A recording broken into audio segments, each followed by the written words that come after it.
good with us Yep. moving over? Yeah, Okay. we'll start in a minute. I'll give everybody a minute to.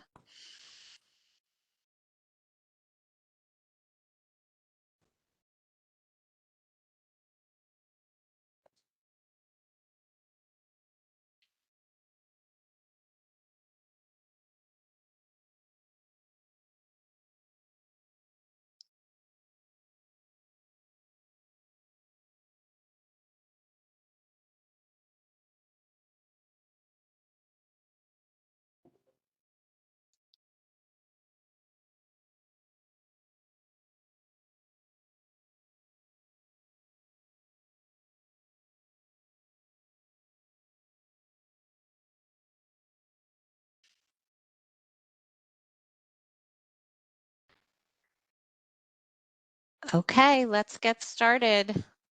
Good afternoon, everyone. Welcome to our Q1 webinar session, Cyber Reporting, Claim Handling, and Incident Response Made Simple. My name is Jennifer Birnbaum. I'm the Cyber Underwriting Officer at the Hartford. I'm glad to welcome our brokers, agents, and insureds today for this important discussion on cyber risk management, timely and accurate claim reporting. In my role as Cyber Underwriting Officer, I see firsthand how the first hours of a cyber incident can shape the entire outcome, financially, operationally, and reputationally for our insureds.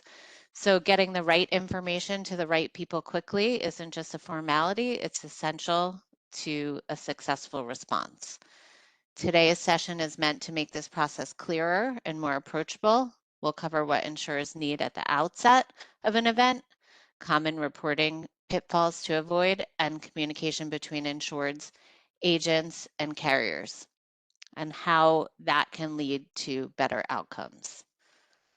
Keith, you can move to the next slide.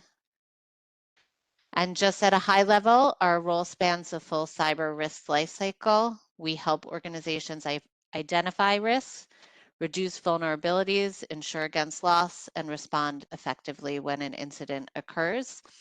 That response doesn't start at the moment of the incident, it starts well before, which is why we invest heavily at the Hartford in pre-breach services like risk assessments for our insureds, tabletop exercises, and security awareness training. Simply put, the more prepared our insureds are ahead of time, the faster and more confidently they can respond when something happens. I'm going to introduce Keith Tagliaferri now, and thank you everybody for joining us today. All right. Thanks, Jen, and thanks to everyone who's joining us today. I'm Keith Tagliaferri, Director of Cyber Claim Practices at the Hartford, and we're excited for today's topic. And we're excited to have all of our presenters joining us today to help walk us through today's discussion. Just a quick look at our agenda here. We'll be discussing the Hartford's cyber claim team and cyber hotline. We'll talk through our incident response partners, and then we'll discuss what cyber incident response really looks like behind the scenes and how these types of incidents and claims tend to play out. So just a couple quick notes before we get started. First, please note that this webinar is being recorded. So we'll be sending a follow-up email to all attendees, which will contain a link to the recording. And then also just a note to please place any questions that you may have in the chat. Those questions will go to all the presenters here today, and we'll get to as many of those questions as we can, both during and at the end of the presentation. So with that, I'll turn things over to Jen and Lori to get us started. Thank you so much, Jen Birnbaum and Keith. And as Jen said, a warm welcome to our broker partners and insureds. We really appreciate you taking the time to be here. My name is Jen Drosch, and yes, I am the second of 3 Jens you will be hearing from today. I've been with Hartford for more than 16 years. I oversee our professional liability, cyber, and tech claims teams. And I'm really excited to have the opportunity to introduce Lori Mandel, the director of our cyber and technology claims team, who you'll be hearing from in just a minute. But before I turn it over to her, I wanted to give you a quick snapshot of the cyber claims team and how we work. Aside from our manager, Lori, we have 5 dedicated claims consultants with decades of combined experience, and this is all they do day in and day out. They handle cyber and technology incidents from first notice through resolution. Our goal at Hartford is to make the claims experience as smooth and consistent as possible, and we focus on getting each claim to the right handler based on experience and fit. And we especially work hard to keep accounts together so you're not starting from scratch each time. Lori will walk you through our claims process and talk about why early reporting really matters in this space. And she's also going to introduce you to our cyber breach coach partner, Jen Coughlin, who's going to explain the referral process to you. Jen Coughlin, the third of our Jens, has over 20 years of experience in the cyberspace, and she's a founding partner at Mullen Coughlin, and she's going to share her perspective on the cyber response process. We're proud to say that we've partnered with her firm for more than a decade. And with that, I'm going to turn it over to Lori so we can dive in. Hi, everyone. I'm Lori Mandel, the Director for Hartford Cyber and Tech Claims Teams. Thanks for being with us today. And also from the comments, thank you for all working together as a team to make sure that everyone has access to this program. At the Hartford, in partnership with our underwriting team and broker partners, we regularly conduct pre-incident calls with insureds to let them know what services are available under their policies in the event of a cyber incident. And a frequent question we hear is, when should we report a matter? Is there a point that is too early? From experience, my answer is that there is not a point that is too early for certain reasons. First, early notification gives our team the chance to get a preliminary look at the notice to review the issue at hand and the policy, to review and let the insured know what coverages, including endorsements, are in place. Whether it's first-party response, cybercrime, or third-party coverage for a lawsuit, that review enables us to put the right team in place and coordinate with other relevant coverage providers. We as a team can then provide guidance and direction. We can talk about policy conditions related to expenses and engagement of vendors and counsel. Second, as we'll hear today, we can set up a scoping call with the breach counsel and their team to help an insured obtain a bigger picture of the event and what services may be available to assist. These calls are non-committal and a courtesy service available under the Hartford policy. After the call, the insured will have the option to engage vendors and will have an estimate for the scope of work discussed to see how it would fall into the scope of coverage. And then there are certain cyber incidents such as ransom, phishing, and cybercrime or social engineering fraud, where it is beneficial to report earlier as there may be a limited window of opportunity to recover funds or address an ongoing breach. A cyber incident response team can work with the insured through this process rather than responding to it later, where there may be lost opportunities for recovery of money and data. In essence, early notification allows us to mobilize the right resources quickly, whether that's breach counsel, forensic experts, or containment and restoration support. The sooner an incident is reported, the faster the team can seek to limit damage, reduce business interruption for an insured, and begin their recovery process. Next, let me walk you through the Hartford cyber claims process. Our customers have 24/7 support, meaning you can reach us at any time, nights, weekends, holidays, because as we have learned, cyber events do not always happen on a 9-to-5 business schedule, and we know that many of our insureds don't limit their operations to those hours. Our team monitors emails after hours to address incoming first notice emergencies and to keep the response process moving, escalating as appropriate. The team is experienced in how to guide organizations from the moment the claim is reported through investigation, response, recovery, and ultimately resolution. If an insured has a particular concern about their business model, let's say for business interruption calculations or for forensic staffing protocols or security, we can address that. In addition to handling cyber claims, as Jen mentioned, our team can speak to coverages related to the cybercrime endorsement and tech E&O and media coverages, so the insured is not being shifted between groups and points of contact related to coverages on our cyber and tech policies. Where our cyber claims and Hartford crime, property, or GL data breach matters overlap on a business owner's policy, we are coordinating those responses as well. The point is to provide an ease of process for the insureds and our broker partners. Our process is designed to be prompt, coordinated, and efficient, especially during what can be a very stressful time for our insureds.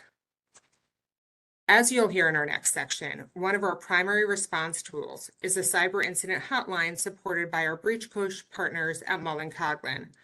When an insured contacts us or a broker contacts us, one of our first steps is to set up an initial scoping conversation where cyber response experts gather facts, what's happening, what systems are affected, what suspicious activity has been seen, and whether data may be at risk. From there, Breach Counsel help determine next steps and coordinate incident response resources. Again, these can include forensic analysis, restoration guidance, criminal and legal guidance, and communication strategy. The key message here is that our customers are never alone. They have immediate expert guidance from that very first call and a coordinated team ready to mobilize for them. The insureds then have the opportunity to evaluate their options and engage. These steps are all in coordination with the cyber claims team 24/7. And Jen Coughlin will be discussing Mullen's role in our hotline in her upcoming presentation. We also want customers to have resources at their fingertips, not just during incidents, but before they happen. Our 24/7 cyber incident hotline based in the US is, as noted, available by phone at the number provided on the screen, 800-370-0605, and by email at firstresponse@thehartford.com. And I will point out that the "the" before the Hartford is very important. We recommend keeping this information available in a source or form other than your work system so it's readily available in the event of a cyber incident. If an insured has operational email, I will stress that our first response at thehartford.com email is monitored and a good point of contact, a method of providing documentation as well. And now I will turn it over to Keith Tagliaferri to discuss additional detail for our Cyber Choice first responders and resources. Thank you. Okay, sounds good. Thank you, Lori. So as we discuss our cyberclaim best practices and resources, we also just wanted to take a minute to highlight some additional resources our policyholders have access to during the claim process. So we all know that even well-prepared organizations can suffer a cyber attack. And when it happens, time is critical. So a poorly coordinated or a delayed response can increase the cost of the incident, it can prolong business interruption, and it can create additional regulatory exposure. A quick response reduces costs, it protects your organization's reputation, and helps get your business back up and running faster. But the problem is most companies, especially small to medium-sized businesses, simply don't have the in-house resources to effectively respond to cyber incidents and restore operations quickly. And even when a business relies on outsourced IT support, which many do, those vendors we see are often not equipped to handle the urgency or the complexity of a major cyber attack or a data breach. And when you think about it, you realize that when a cyber event happens, the one thing an organization shouldn't have to do is scramble to find help or be vetting potential cyber vendors that they're just meeting to assist with the issue, or be negotiating vendor rates and so on, all right in the middle of a cyber incident. And so that's why the Hartford maintains a panel of pre-approved cyber and data privacy vendors, which we call our Cyber Choice first responders. So I'll put the panel up here. You can take a look. And so these are all firms that are available to provide immediate specialized assistance to our policyholders in the event of a cyber incident. And these firms offer deep experience and expertise in helping organizations to respond to, contain, and recover from cyber incidents. So you can think everything from data breaches to ransomware events and everything in between. So this group of experts really focuses on our policyholders' needs. All of our policyholders have access to immediately engage with these vendors after reporting an incident to us as part of the claim process. And so as part of the claim process, our adjusters can connect our insureds with the first responder cyber experts. They can then jump in and help to provide immediate assistance, all at pre-negotiated rates and all available 24/7. So as a Hartford cyber policyholder, an organization has access to this full suite of incident response vendors across numerous areas of expertise. So as you can see on the screen, we kind of have this split up into different categories. And I know that Jen Coughlin will be kind of walking through the roles and responsibilities of each of these, but I just want to make sure that everyone kind of sees the panel that we have specifically. So the panel includes legal and breach counsel firms who can help determine what steps should be taken in response to an incident and can guide organizations through regulatory obligations. We offer access to computer forensic vendors to identify the cause, the scope, and the impact of an incident and help restore operations. You can see there that some of our forensic providers include names like Arctic Wolf, Arete, Booz Allen, Charles River, Pondurance, and several others. So pretty much all they do all day long and all year long is they respond to cyber incidents. I mean, that's what they do. That's their area of expertise. We also make notification and call center service providers available to our insureds. And these are firms that can help prepare compliant notification letters that may need to be sent to customers or employees who may have been affected by a data breach. And then they can also handle any consumer questions that come in after those notices go out. So they can do so using their call center teams. And then some of the providers on the list may include some names that many of you have heard of before, including Experian and TransUnion. And then sometimes it's determined that some form of credit monitoring should also be offered to individuals who have been impacted by having their sensitive data being compromised as part of a data breach. So we offer access to vendors who can provide credit monitoring and identity protection services for individuals who may need these types of services to help protect them from identity theft. And then lastly, a cyber incident can often have implications for an organization's reputation and brand. So we even provide access to public relations and crisis communications firms as a resource to help protect and restore an organization's reputation. So you can see, kind of that our cyber choice first response panel really creates a one-stop shop for incident response across legal, forensics, notification, PR, identity protection, and so on. And they're all immediately ready to assist your organization. And then just the one last thing we wanted to highlight is that all of these cyber choice first responders are also listed in one central place that we call the Hartford Cyber Center. So the Cyber Center is essentially our digital hub for cyber risk management and incident response. It's where policyholders can quickly find trusted resources before, during, and after a cyber event. So if an organization ever finds itself dealing with a cyber incident, they can always go directly to the Cyber Center and see, these same first responders listed all in one place.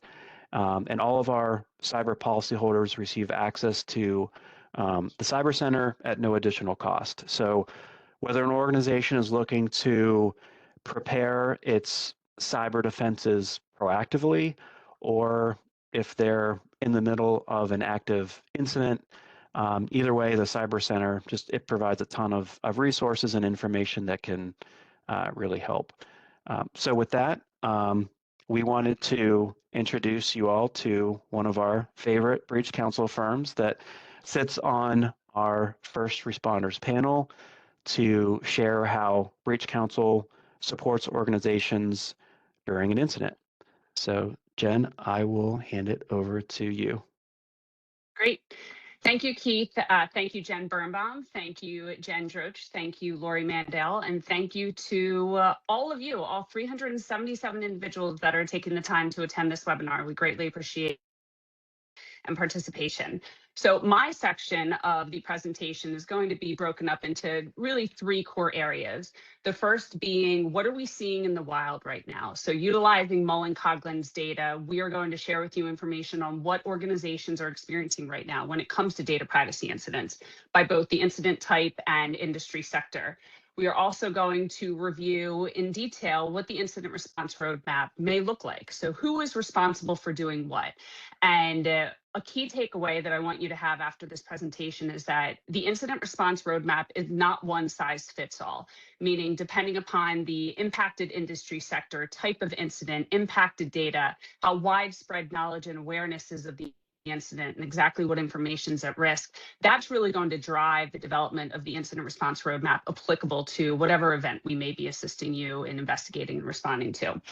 And then third, we're going to share some case studies. So I'm going to give you some real life examples with real life numbers of costs associated with responding to data privacy incidents.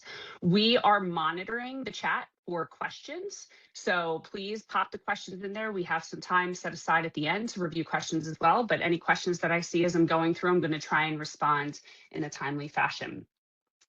Keith, next slide, please. All right, next slide as well. Again, please. All right, so this relates to the first section of my presentation. What are we seeing out in the wild? So you can see the information on this screen. It relates to the different types of data privacy incidents Mullen-Coughlin has handled over the past few years. So in 2023, 2024, and 2025. And you can see a few trends and themes. The first being business email compromise is the #1 type of incident that we are seeing in the wild. This has been the case since 2022. Prior to that, ransomware was #1 and business email compromise was the second type of incident that we were seeing most frequently in our matters. You can see as well that there's about, on average, 1/4 of our BEC matters, business email compromise matters, have a wire fraud component. And the #2 type of incident is ransomware. So ransomware is definitely very prevalent. The reason it has moved from the first place to the second place, there are a few different theories. You may remember how hot ransomware was as the #1 type of data privacy incident 2018 really until the end of 2021. You saw a lot of organizations experiencing ransomware events and being put in a position where they had to consider purchasing the decryptor because they did not have backups from which they could restore.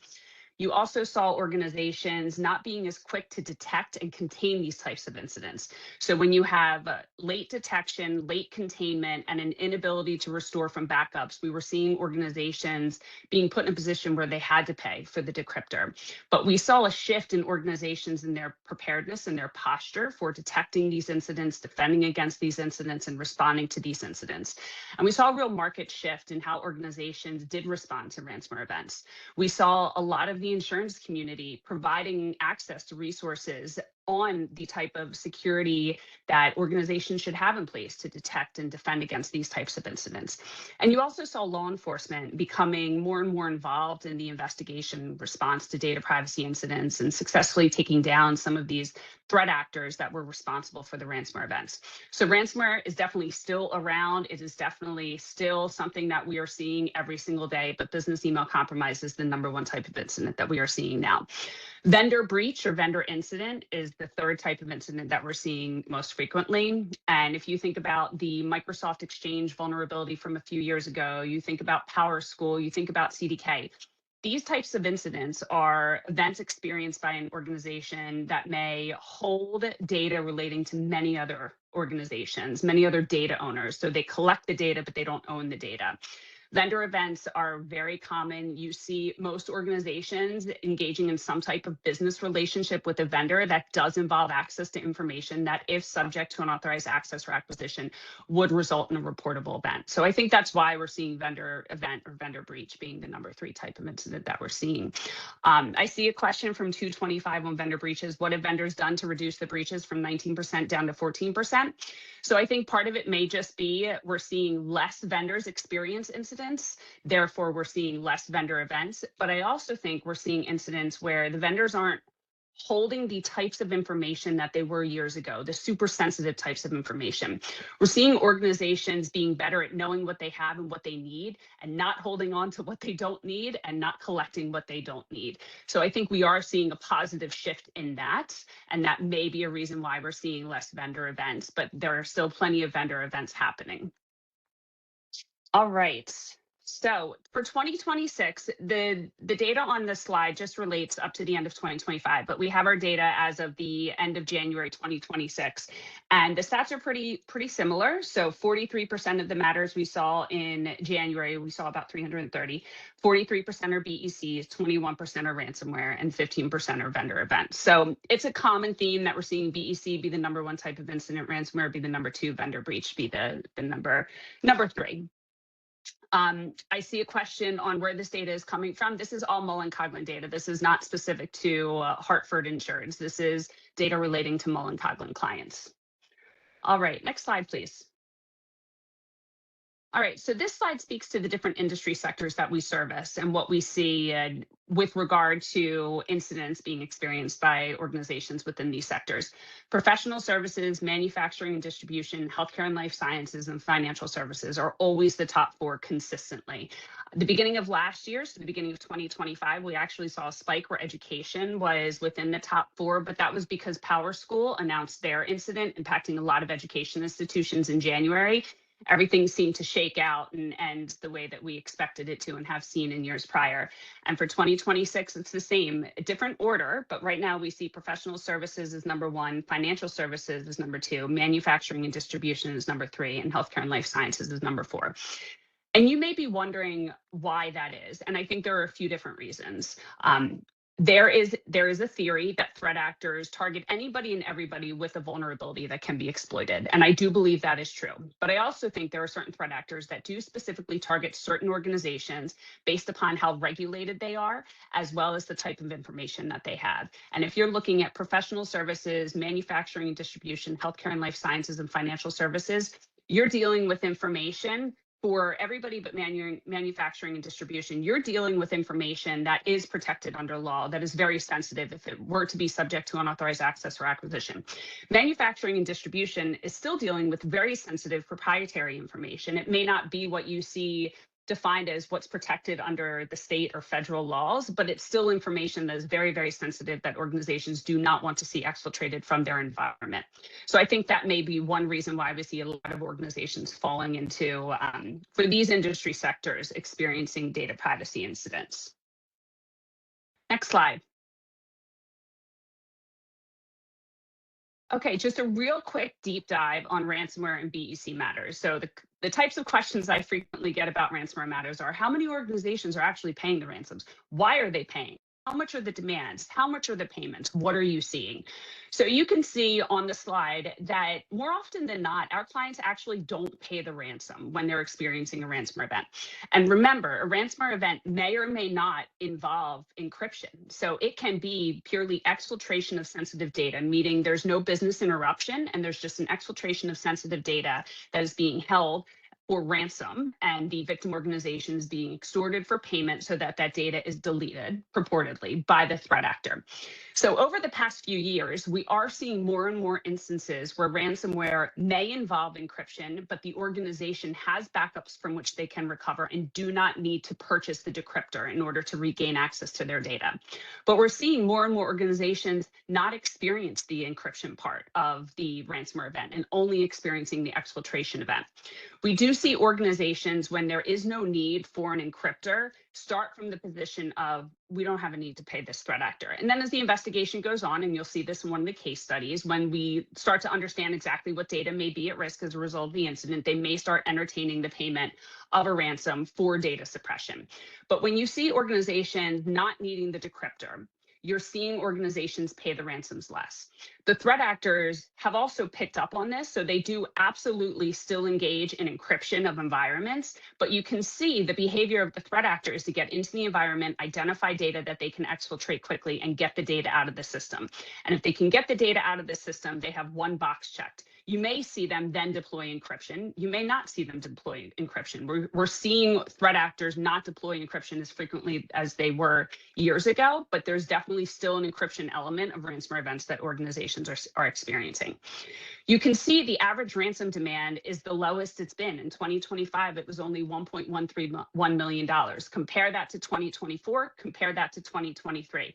Also compare it to the number of organizations paying the ransom. I think we are seeing threat actors realizing they were starting too high, and therefore organizations weren't even contemplating negotiating with the threat actor because the number was just something that they would never come close to.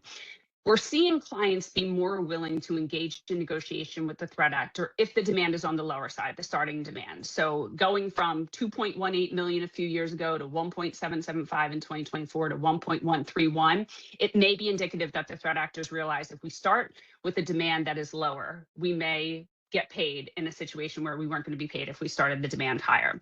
The average ransom payment last year, about $470,000, the median payment being $150,000. You can see that organizations are paying the ransom for a few different reasons. So for deletion only, meaning the threat actor took data, they're only paying for a promise of deletion of the data by the threat actor. About 36% of our clients paid for that reason.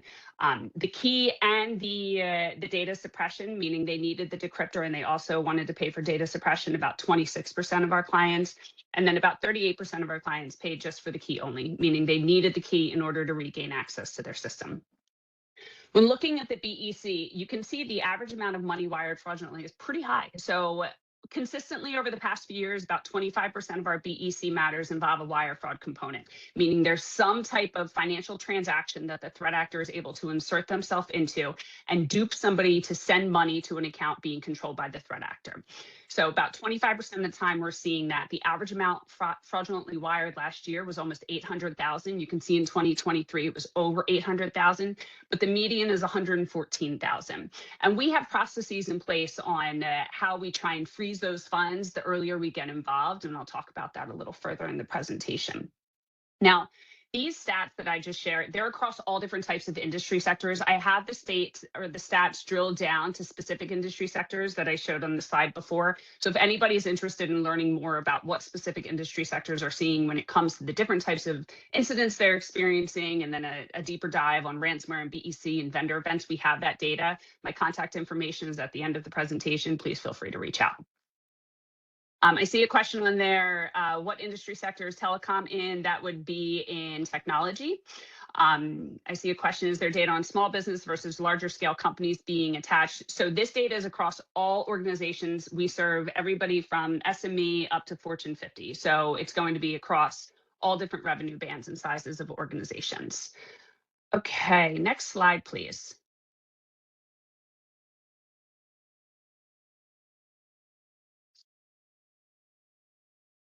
Okay, so what I'm going to do next is I'm going to walk through the incident response roadmap.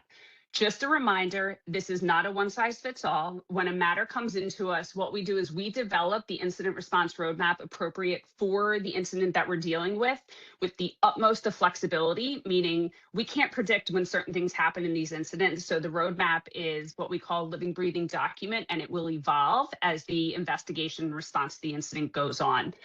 But what we're going to talk about is what happens when, who does what. Let's explore everything that may happen in an incident response matter. Next slide, please, Keith.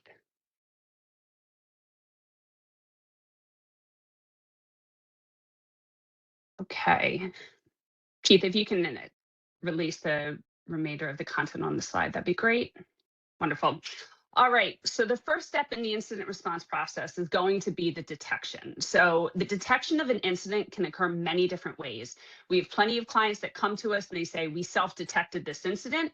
We saw anomalous activity. We found a ransom note on our computer. We have plenty of clients that also come to us saying, we got a call from the FBI saying that they see our data available on the dark web.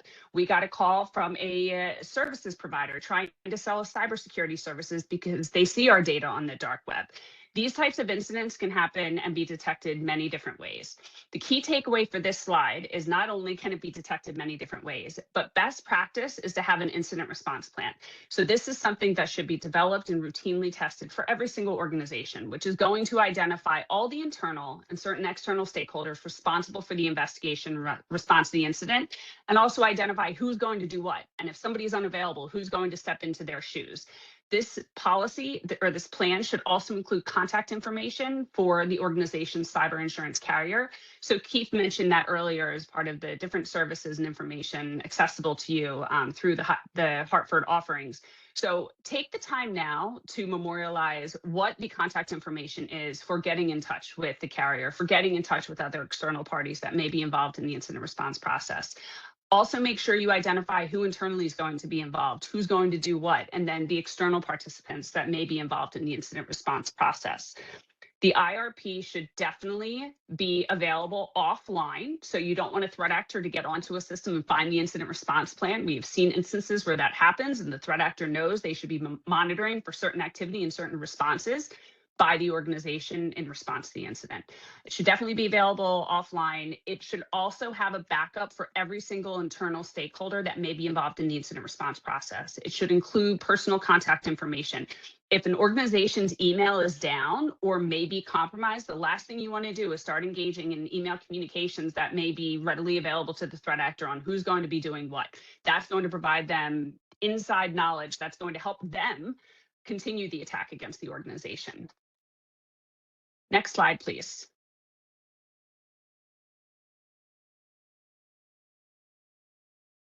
All right, the notification to the carrier. So the organization's incident response plan should absolutely include the name and contact information for the broker, as well as the organization's cyber insurance carrier. You heard Lori and Keith reference the toll-free hotline and email address for use in reporting cyber claims to the Hartford. I can't say it enough. If there is any concern around the security of an organization system, do not reduce to email communication information about the incident and it being detected and what's going to happen next. Pick up the phone. We have a process in place where if there is a concern around the security of the organization systems, to utilize out of bands email and communication methods with our client so that we aren't in a position where the threat actor is going to be able to intercept these communications. There was a question earlier on in the presentation, who do we call first? Do we call the carrier or do we call our IT? So here's what I'll say in response to that question. We never want an organization to engage a vendor to assist in the incident response process that may result in information becoming unavailable that is necessary for the investigation and response. Containment is very important, and if there is outside IT involved, they will be involved in the beginning because oftentimes they have information and access needed by the forensic investigation firm.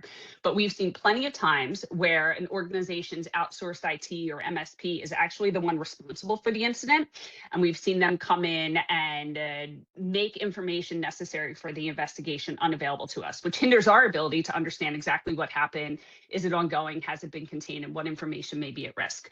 The carrier is never going to impede your ability to move quickly. So like Lori said, the Hartford hotline is monitored 24/7, 365. We are working 24/7, 365. So if you feel it is important to alert your IT that you have an ongoing investigation, you want them to work to contain, you can do that. However, we want to make sure there is no loss or impact to the preservation of information needed for the investigation. And we will not be working with that provider to investigate the matter. So given how responsive the Hartford is and how we are and how we quickly get others involved, you may want to give them a heads up, tell them to take initial containment steps and be available for a call. Okay, next slide, please. All right, engagement of incident response counsel. That's us. So like Lori said, like Keith said, the Hartford has a panel of approved providers. It includes Incident Response Council.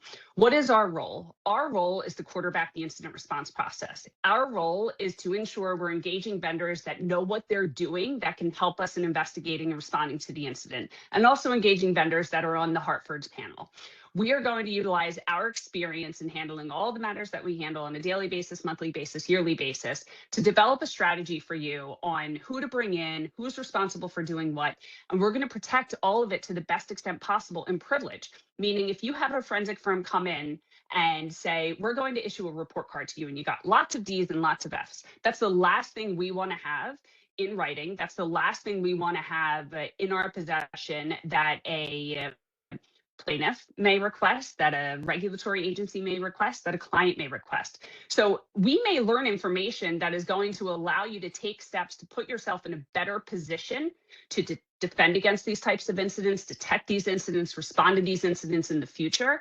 But we want to make sure we're gathering that information and protecting it in privilege so that we are limiting the ability for other parties to receive that information that could be hurtful for our clients. So the privilege piece is very important, but also working with somebody who knows what they're doing, who knows what needs to be done, who knows the Hartford is a key stakeholder in the incident response process. The broker is a key stakeholder in the incident response process. We also engage all of the other providers that would be brought in to support the incident response process as well. So we're going to be directing their work and engaging them as well. All right, next slide, please. So forensics. I am willing to say on every single BEC matter and every single ransomware matter, there's going to be a need for a forensic investigation firm. What does the forensic investigation firm do? They're going to work at our direction. They're engaged by us. They're working at our direction. They're going to assist us in identifying exactly what happened. So what type of incident occurred? Is it ongoing? Super important to understand, is it contained or not? What information may be at risk as a result of the incident? And we utilize all of that information to provide our legal counsel to you on what, if anything, you need to do in response to the incident. You may have documentation obligations, you may have disclosure obligations. We need this information to understand exactly what happened and provide that counsel to you. The Hartford's panel of forensic providers, they are all great, and we work closely with all of them. So I am confident when we bring them in, we're going to get the right answer quickly and efficiently. But again, they're working at our direction and it contracts us, our client, and the forensic firm to help us understand exactly what happened.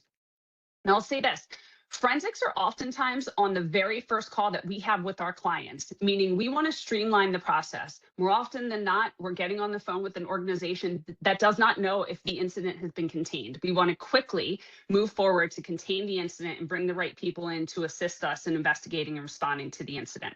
So the forensic firm participation is going to be coordinated by us. We're going to try and get them on that first call so that we can have a cohesive conversation about exactly what we know and how we're going to move ahead as quickly as possible.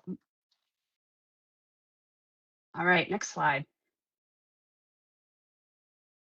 Law enforcement.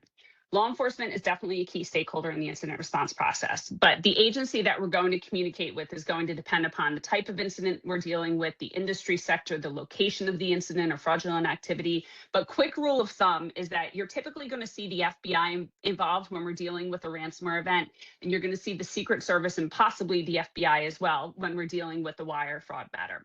So there are many different reasons that I do not have a lot of time to go into on why we engage law enforcement when we're dealing with the ransomware matter, but there are legal obligations to take certain steps to ensure you are paying somebody that you can actually pay under law. And you do not want to run afoul of the requirements and the prohibitions around who you're able to make these types of ransom payments to. And there are guidances that have been issued that speak to the importance of early reporting to law enforcement, cooperation with law enforcement's investigation, and how that's considered as part of a mitigating factor if there were to be some type of OFAC investigation into a ransom payment that was made by an organization. The FBI understands we don't want them to get in the middle of the investigation that we're doing. We want to receive any information that may be helpful for us and our clients to know as they're doing their investigation. So the FBI, and same with the Secret Service, they're not there to insert themselves and get in the middle of the incident response process. They know they have their own swim lane. We communicate closely with them. And we've seen instances where the FBI has been very helpful in us finding ransom payments that were made. Maybe a year after the fact, I had a matter where a multi-million ransom payment was made several years ago, and about 11 months after the fact, the FBI called and said, great news. We found $1 million in an account that we have been monitoring for something completely unrelated to the incident my client experienced. So we were able to recover some of the funds, which is great. The Secret Service has a process that they follow when we are dealing with a wire fraud matter. And we want to make sure we are trying to freeze the funds and not allow them to be taken from the fraudulent account by the threat actor. The Secret Service has been great in our process of getting that money frozen as quickly as possible. The earlier you contact them, the more likely you are to have some success. And we work very closely with them all the time when we're dealing with wire fraud matters. All right. Next slide, please. Wire fraud matters. So continuing the conversation. So you will have two different types of financial institutions involved if you're dealing with a wire fraud matter. It's going to be the wiring financial institution, meaning the financial institution that holds the account for the customer, and then the receiving financial institution, which is where the fraudster has their account that they're trying to get money put into and then quickly remove it. We want to communicate with them early about the incident to try and get them to freeze the funds and not release it to the fraudster. And they may have additional information that's really helpful to our investigation. So we want to communicate with them as soon as we have a wire fraud matter to make sure we can understand what information do you have about the custodian of the receiving financial institution? Is there any money within that account? And if so, how do we freeze it and possibly recover it? Do not release it to the fraudster who is trying to get that money out of the account as quickly as possible. This is something that you see on BEC and wire fraud matters. Next slide, please.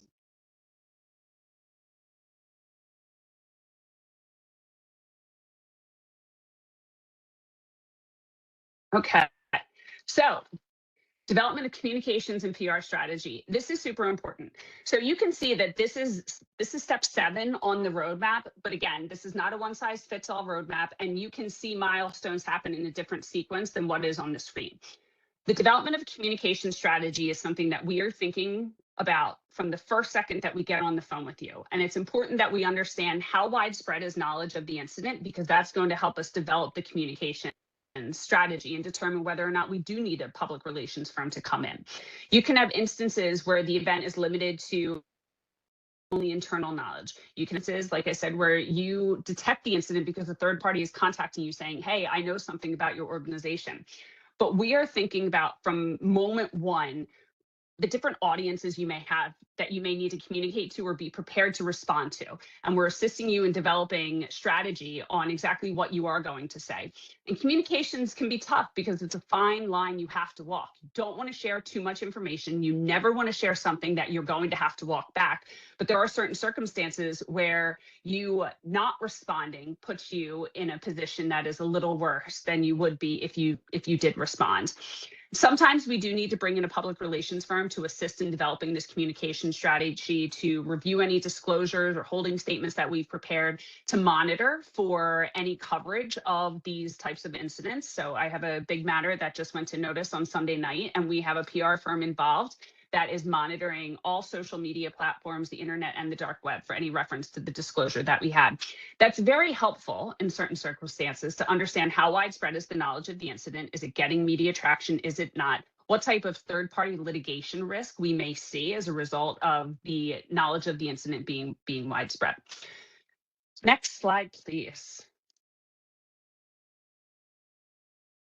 All right, so this isn't an extortion matter. So engagement of negotiation and payment firms. So sometimes you need an organization that is going to communicate with the threat actor and is going to pay the threat actor. And there are many different forensic firms that actually provide these services in-house, meaning when we're engaging forensics, we are also going to be bringing them in to provide services on negotiation and payment. The threat actor communication is something that we work with the experts to do. So there is a certain tone that you take with certain threat actors. as we work with our clients, with the negotiation firm, to understand exactly who we're dealing with as the threat actor, what type of negotiation tactics may work. Plenty of times we engage in negotiations that are faux. We have no intention of paying the threat actor, but we're engaging in communications with the threat actor and pretending to negotiate with them as if we're going to pay in order to gain information about how they got into the system and the information that may be at risk, and also buy us some time. We always want to be the one to control the narrative of the incident. And when you have a threat actor that is releasing the data online because you didn't pay, you lose control of the narrative. So we do take an approach in certain matters where we're talking to the threat actor for several weeks with no intention of paying, but we're using that time to understand exactly what happened and develop a strategy for the disclosure where we do control the narrative. I mentioned the OFAC compliance on this document, and I saw a question come up about payment in Bitcoin. So one of the guidances that came out a few years ago was issued by the Department of Justice, and it related to the use of cryptocurrency to pay ransom to threat actors. And it is preferred that the payment is made in Bitcoin. There are other types of cryptocurrency that a threat actor may attempt to receive payment in, such as Monero. There are differing levels of anonymity with the different cryptocurrencies out there. And while Bitcoin does have a level of anonymity, it's not as anonymous as the other types of cryptocurrency that's out there. So the DOJ issued this guidance several years ago saying, we prefer, if you're going to be making payment, make it in Bitcoin. There is some traceability when it comes to Bitcoin. The payment firm is going to be the one to secure the cryptocurrency. Organizations do not need to have a bank of Bitcoin that is readily available to them when they experience these types of incidents. That will be part of the services provided by the payment firm. All right, next slide, please. All right, restoration. So you may experience an event where part or all of your systems are encrypted and inoperable, and you need to restore those systems so that you can regain access to those systems and the data stored thereon. When you're dealing with an encryption event, we see organizations restore from backup, meaning they don't need to purchase the decryptor from the threat actor in order to regain access to their systems and restore their systems. We see organizations pay to purchase the key, and then they restore using the key that was provided by the threat actor. Or we see organizations saying, we're just starting from scratch. We don't have backups from which we can restore, or we only have partial backups. We're just going to deal with the loss of data and move forward as fresh as we can and deal with the lack of access to data that we once had. There are certain times where our clients have the ability and the in-house resources to restore from backups or to utilize the key provided by the threat actor. But oftentimes we have clients that need to bring in another party to provide those restoration services. And we frequently see that being a service offered by the forensic investigation firm, although there are instances where sometimes we do need to bring in another party to assist in the restoration, and they can serve as a subcontractor to the forensic firm, or they can come in as a party that we directly contract with. Next slide, please.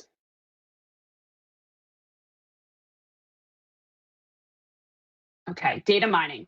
So what this means is we need to understand what information may be at risk as a result of the incident so that we can determine what, if any, disclosure obligations the organization may have as a result of the incident.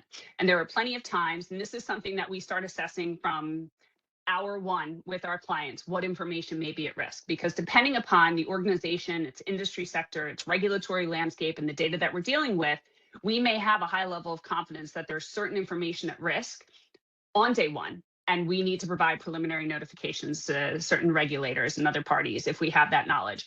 But more often than not, our clients will say, we don't know what data is in there, and we will need to understand what data is in there so that we can provide our legal counsel to you. So sometimes we have a client that has the ability in-house to mine for this data. We give them what we call a data mining directive, and it's going to be all the different data elements that we're focused on understanding whether or not they're contained within the impacted data set. Sometimes we need to bring in a third party to provide these data mining services, and it's via programmatic and manual review. Many forensic firms provide these services, but there are other parties out there that we sometimes engage directly, or they serve as a subcontractor to the forensic firm to provide these mining services. And the data set, the output of the data mining exercise is going to be the holy grail of what we need to know so that we can provide legal counsel to you on exactly what you need to do in response to the incident. It's going to be driven by the types of data that we're dealing with, where the impacted individuals reside, and then additional considerations depending upon the industry sector and applicable legal landscape. We will be using all of this information to provide counsel to our clients on what disclosures are necessary as a result of the incident. Keith, you can skip over the next slide because I just talked all about analyzing the legal obligations of an incident arising from the data mining exercise. So Keith also mentioned earlier the engagement of mailing, call center, and credit monitoring services. So sometimes we have an impacted population that's really small. It's just a handful of people, and our clients have the ability to provide those notifications. But more often than not, we may be dealing with an incident where we've got a large number of individuals that need to receive notice. The applicable laws will speak to the appropriate method of notification to individuals. Sometimes an email is sufficient, sometimes a phone call is sufficient. Other times you must be mailing a letter via US mail to the last known address of the individual. There are many laws that speak to certain content requirements, and there are a handful of laws that require credit and identity monitoring and restoration services be offered under certain circumstances. So Hartford has a great panel of approved notification providers. Again, these providers are engaged by us and directed by us, so they're working at our direction to provide these services. But the letters that they mail, it's going to be what we prepare with our client and have reviewed by PR if PR is involved. The call center will be utilizing a set of frequently asked questions that we develop with our clients and with PR if PR is involved. And the credit monitoring and identity restoration services, you can have them, you can pay for them based upon a per person within the class or a per enrollment. So we work with our clients to understand what the requirement is to provide notice and to provide monitoring services, what the legal requirement is, and then what the strategy is going to be in providing those disclosures. And we want to make sure those disclosures are done as efficiently and as cost effectively as possible. Next slide.